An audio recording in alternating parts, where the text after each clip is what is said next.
Hello everybody, welcome to another episode with Broke Girls Art School. In today's episode, I will be showing you guys how to pull some clean lines to do script on your projects, and you can use this, you know, if you're just doing a name or whether you're doing like a full sentence, you can still use these techniques. And I'll be showing you the different tips that I like to use and how I like to use them. So don't forget to like and subscribe if you want to see my future content. Let's get started. Okay, so I'm gonna be going over how I go about laying out my script. So for this dog, his name is Bubba. So I went on fontgenerator.com. That's font-generator.com. And then you can just type in the name, and then it has tons of different like reference scripts for you to choose from. So you could either trace it off of your screen, whatever screen you're using, and then apply it on, or you could freehand it on. If you were tracing, then you would want to grab your tracing paper, flip the image so it was backwards, and then trace over it, so that way when you flip the paper back onto the wood, it would be facing the correct way. But for this video, I'm going to be freehanding it. If you're new to like calligraphy and script, I would recommend practicing a classic round hand if you want to be able to do it without tracing. When I was getting into tattooing, I definitely spent quite a time learning how to do script. So I like to be able to draw it on because I feel like it just fits nicer.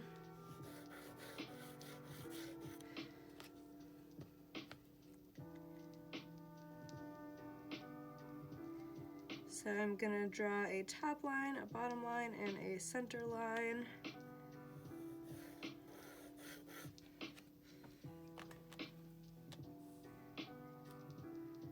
And then I'll usually map out the letters. And try to draw in pretty lightly because you want to make sure you can erase this pencil fully when you're done. I'm actually gonna use my ruler here.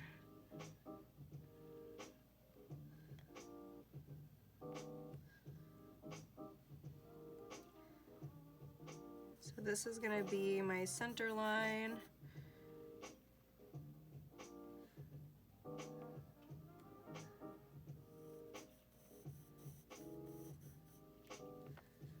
So this will be the second B.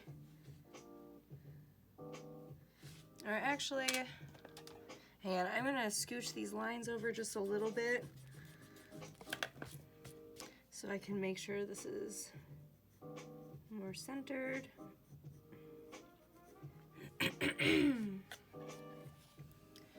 So if I'm looking at the name here, the center is going to be about in the middle of that second B. So I'm going to have that B starting over here instead.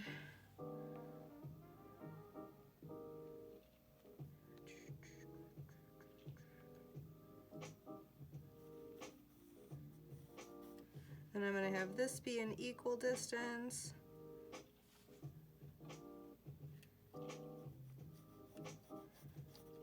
So it's the same letter, and then the A is a little bit skinnier, so that doesn't need quite as much space for this font.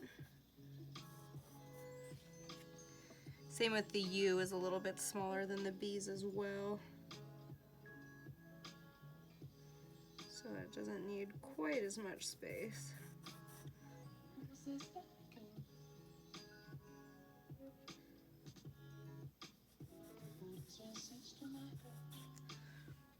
All right, cool. So I have my basic map out for the letters. And then, yeah, one thing that you learned with round hand is that have your downstrokes be thicker. Not that this is, you know, round hand script or anything, but I personally like the look if your downstrokes are a little bit thicker. I think it makes the letters look nicer personally.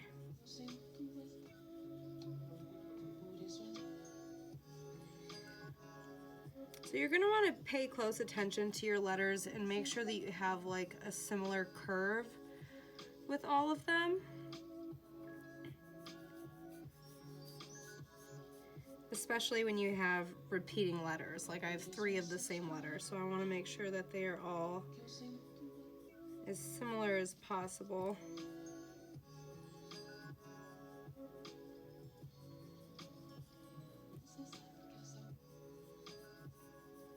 Onto the U. So again, this is like a downstroke for the letter. So I want to keep that similar like curved slope. All right. So I'm going to want this downstroke here to have about the same thickness as the downstroke in the B.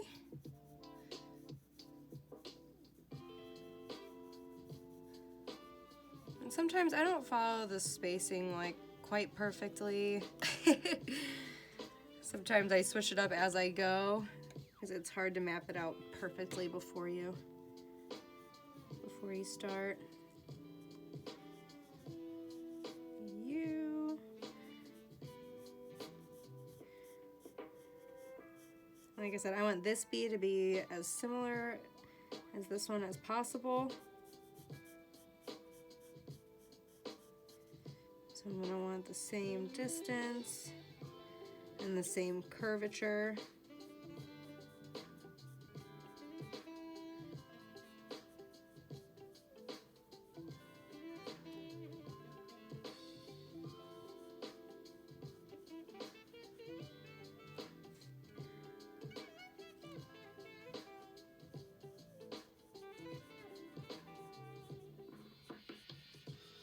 Alright, so you guys get the idea. I'm going to pop this in a time lapse while I map out the rest of the name. Just going in and finishing those last couple of letters.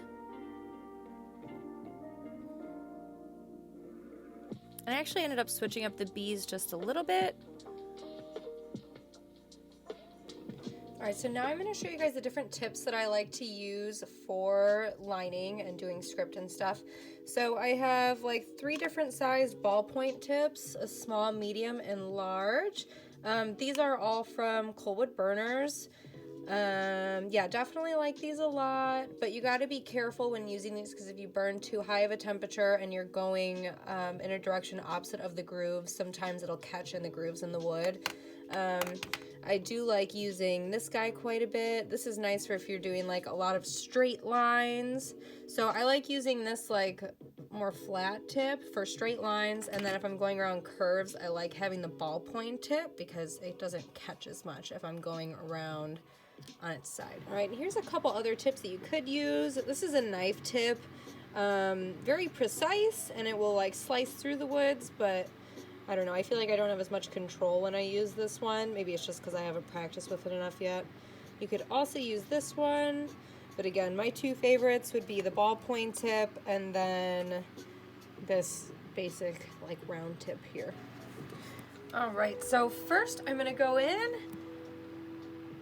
and get all of my downstrokes out of the way. I'm using my round tip. So I am burning on a heavy duty setting at about a 4.5. And I always recommend like before you touch down, so it gets a little bit too hot. So now I'm down on heavy duty at about a 3.5. I'll blow on the tip before I touch it down to the wood just to cool it off a little bit so it doesn't immediately sink into the wood and do kind of like a blowout.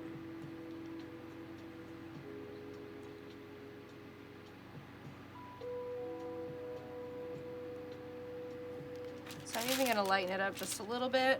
Went down to about a 3.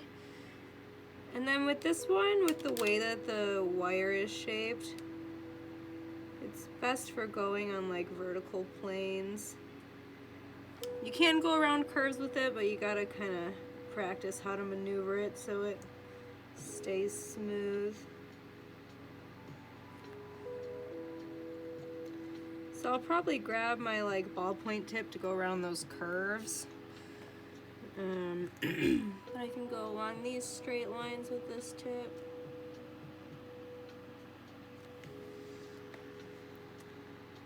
And everybody has their own personal favorites of what they like to use, so don't be afraid to experiment until you find what's best for you.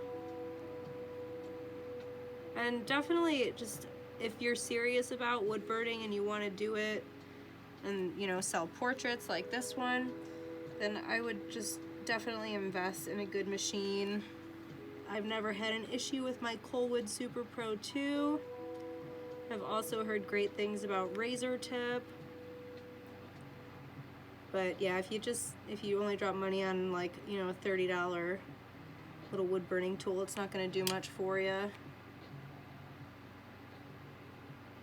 We're moving on to the U. And you don't want your tip to go too deep into the wood. You can stay pretty close to the surface.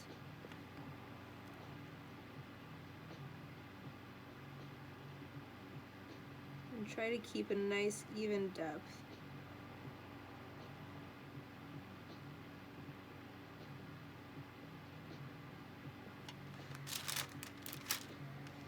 Yeah guys, and I'm constantly toggling my heat up and down until I'm burning at a comfortable speed and temp.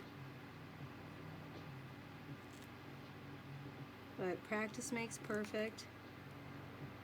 Don't give up if you don't get it right away.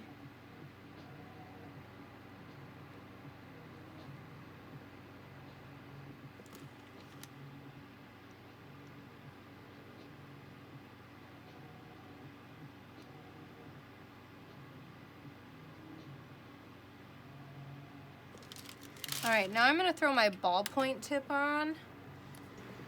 Alright, so now I have my ballpoint tip.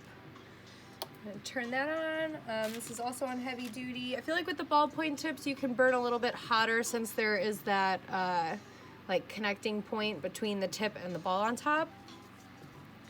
So it takes a little bit more heat to get it to burn consistently.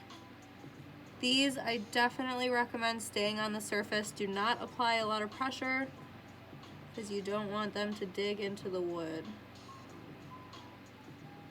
And whenever you're going too deep and it like catches on the rings, you'll be able to see that.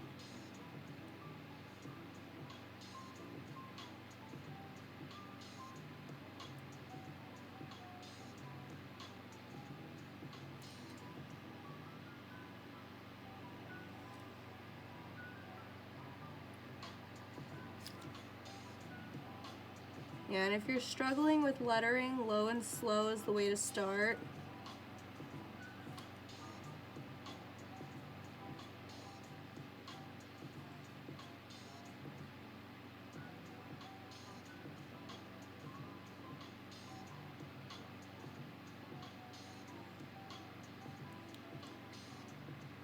Alright, and since I still have my ball tip on, I'm going to go around these curves over here.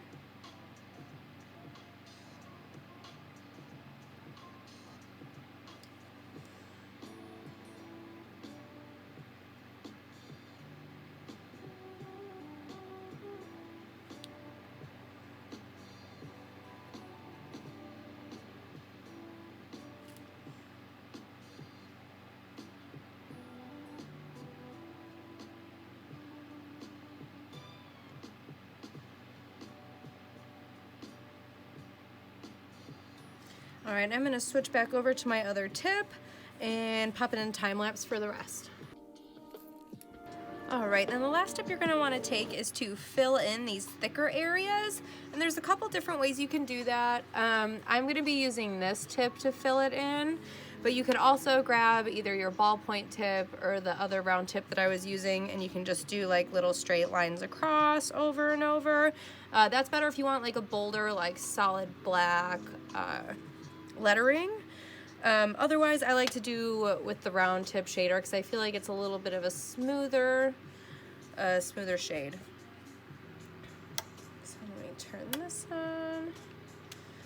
So there's different ways you could fill it in too. I mean, I'm going to be doing just like a solid black color, but you could also just fade from like a dark to light, as so.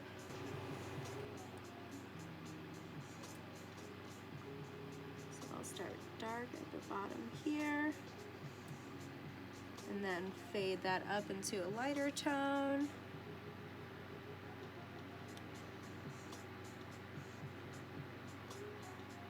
And with this technique, you want to make sure you have an even gradient across the letters.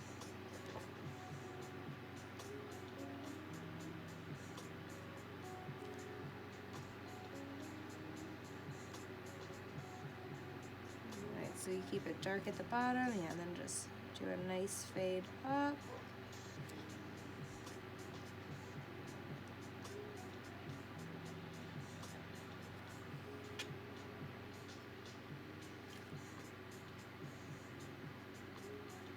I'm just showing you guys this way first because I can always just black it out afterwards.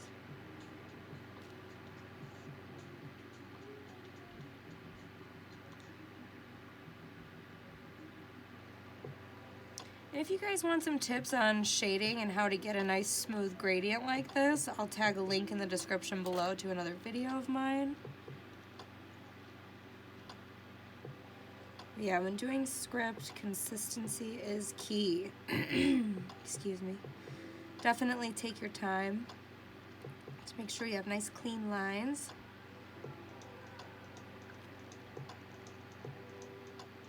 I know sometimes the wood can have a mind of its own. So, like I said, don't get too hard on yourself. Practice makes perfect. Alright, so that's what it looks like with that kind of faded design. I'm going to go in and start erasing some of this pencil off.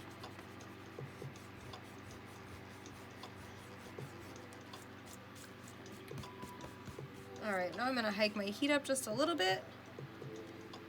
I'm at a 4 on the detail setting, and I'm going to go in and black out the rest of these letters.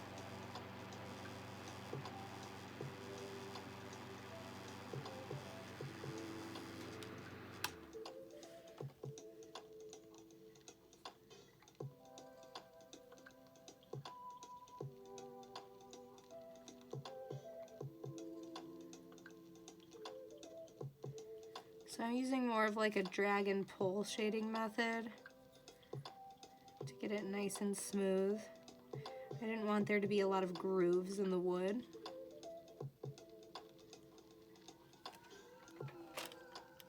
And you'll find yourself as carbon starts building up on your tips, like in between when you clean them, you'll just kind of gradually be raising the heat a little bit on your burner, because you'll notice when they start to kind of slow down. It's generally a sign that there's carbon building up on your tip. And I have another video on how to clean your tips, so I will also tag a link for that in the description.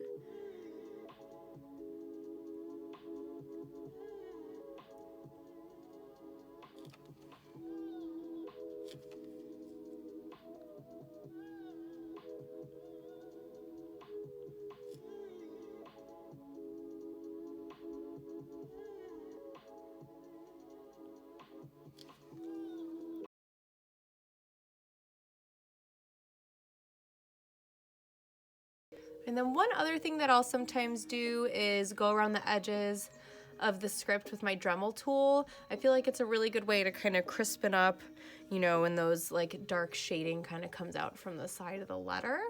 So yeah, I have like a medium-sized ball tip. I'm running it at about a 4. So I'm just gonna be going around the edges.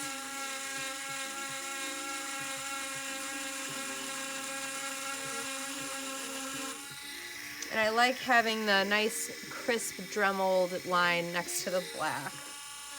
Let's see how I can kind of clean up the edges here. We'll zoom in a little bit more for you.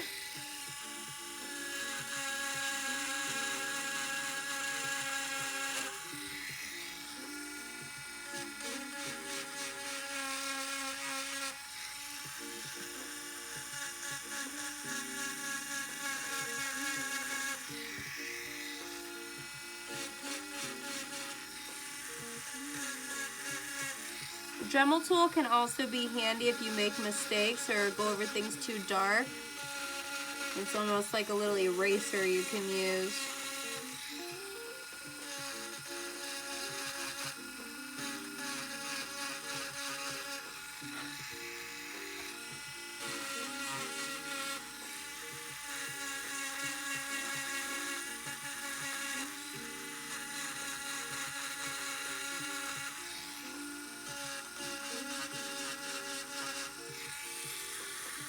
And same thing with the Dremel tool. I like to keep it pretty close to the surface.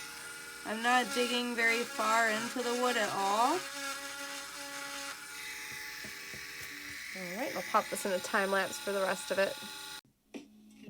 Yeah, guys, this Dremel tool was a great investment for me. Yeah, it just allows me to add so much more detail in my pieces, and I use it all the time. So lastly, I did go in with some sandpaper because I was having a hard time getting the rest of that graphite off, so I just went lightly over that whole area, and then I went back in with my shader and darkened up those blacks after using the sandpaper. You can see how nice and bold and crisp those lines are. And then I ended up going around the edges with the liner. Just wanted to show you guys how I tied everything in. So I went around that outer edge, and then I grabbed my torch and went from a dark to light gradient from that outer edge, and then I sealed it all with Mod Podge. All right, guys, and this is the finished product with the name and everything added. So you can see those nice details in there. It ended up super clean, and I like how this background kind of tied everything in. Make sure to hit that like and subscribe button if you want to see some future content from me, and drop a comment. Let me know if this helped you out. Thanks, guys.